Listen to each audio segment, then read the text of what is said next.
How to check TikTok account region. To get started, first of all, open up the TikTok application on your phone. You will then be taken to the TikTok homepage.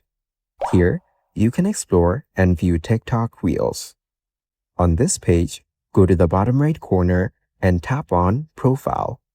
Here, you can edit and view your profile information. Now, go to the top right corner and tap on the menu.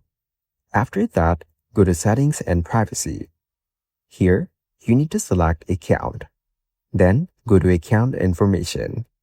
You can view and edit your account information such as your name, email, and account region.